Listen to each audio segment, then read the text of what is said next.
महिलाएं घर, किचन और ऑफिस साथ में संभालती हैं, इसके साथ बच्चे भी। इन सबको संभालते हुए ना खुद के लिए बिल्कुल टाइम नहीं निकाल पाती, क्योंकि कुछ काम ऐसे होते हैं जिन्हें हम सॉल्व नहीं कर पाते हैं और बहुत ज्यादा हमारा टाइम वेस्ट हो जाता है। तो क्यों ना अपनाए जाए कुछ ऐसे स्पेशल हैक जो हमारे काम को आसान बनाए और हम हमारे लिए बहुत सारा टाइम भी निकाल पाए। तो आज का यूजफुल वीडियो आपको एंड तक देखना चाहिए, बहुत ही कमाल के हैक है। पहला यूजफुल हैक मेरा सिलेंडर से जुड़ा हुआ है।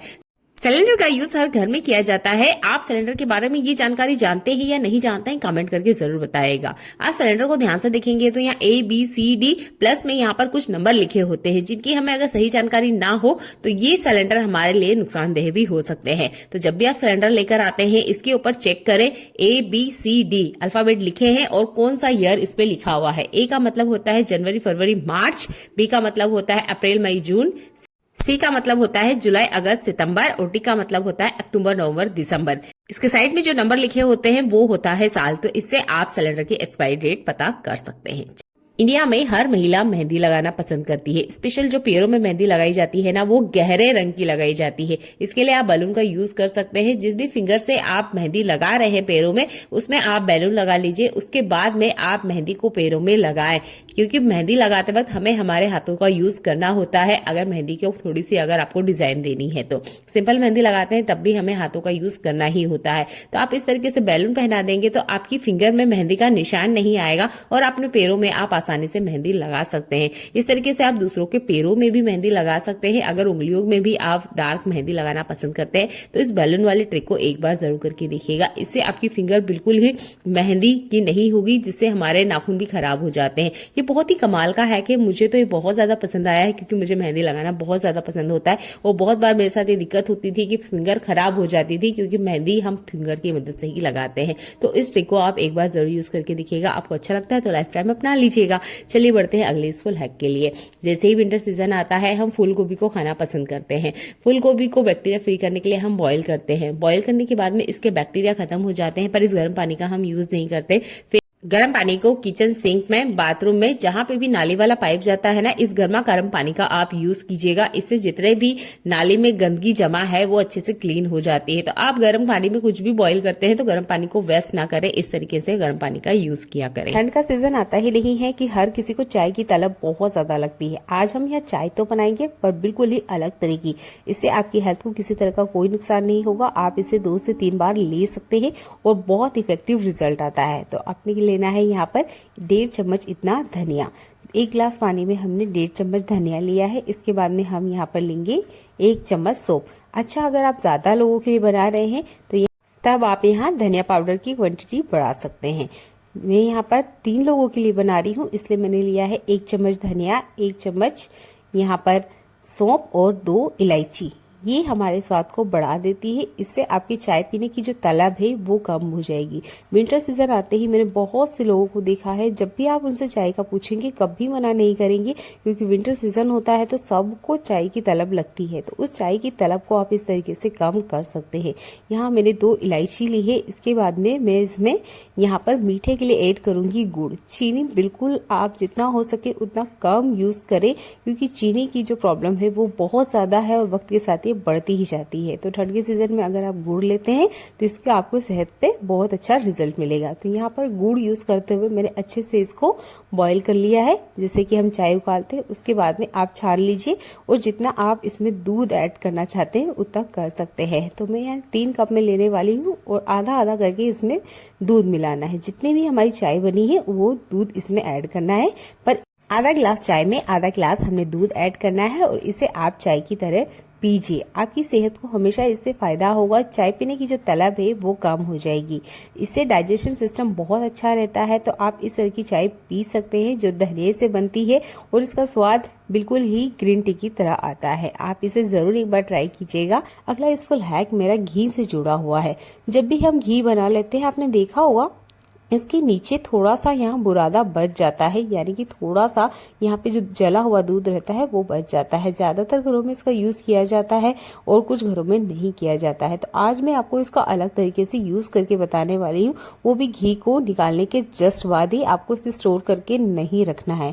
तो आपने देखा होगा इसमें काफी सारा घी रहता है जिसका हम यूज ले सकते हैं डायरेक्ट लड्डू बनाने के लिए। तो जब भी आप घी निकालते हैं ना, तो थोड़ा सा यहाँ पर आप इस तरीके से इसको बचा लीजिए, यानी इसमें थोड़ा सा घी रहने देना है, बहुत ज्यादा नहीं। 1 से 1.5 चम्मच इतना घी आप इसमें जरूर रहने दें। इसके बाद में आप इससे लड्डू बना सकते हैं। बहुत अच्छा स्वाद इसका आता है।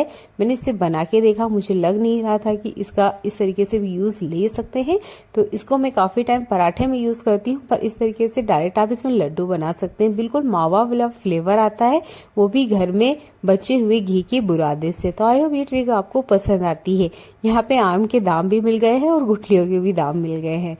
उम्मीद करती हूँ आज का यूजफुल वीडियो आपको पसंद आया। अगला यूजफुल हैक मेरा आलू से जुड़ा हुआ है। आलू बहुत ही कमाल की चीज है। ये हमारी स्किन पे किसी भी तरह से अगर सन टैन आ चुका है तो उसको रिमूव करने के लिए सबसे बेस्ट है। तो हम यहाँ पे आलू का यूज करेंगे। थोड़ा सा हम यहाँ कॉफी लेंगे और थोड़ा सा हम यहाँ पे कोलगेट लेंगे।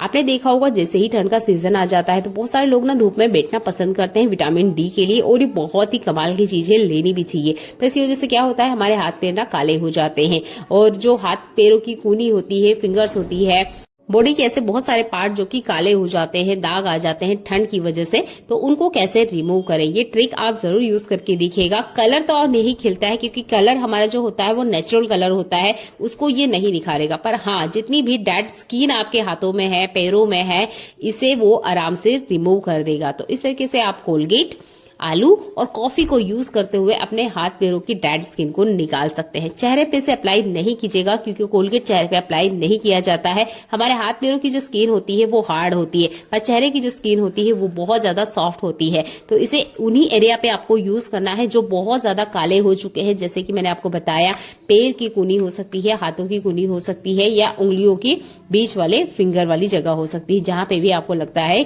कि बहुत ज्यादा गंदगी इकट्ठा हो गई है। उसे रिमूव करने के लिए आप इस आलू वाले ट्रिक का यूज कर सकते हैं। तो हल्का हल्का ही आप मसाज करेंगे और आप देखेंगे 5 से 6 मिनट बाद ही जितनी भी डेड स्किन है वो अच्छे से रिमूव हो चुकी है।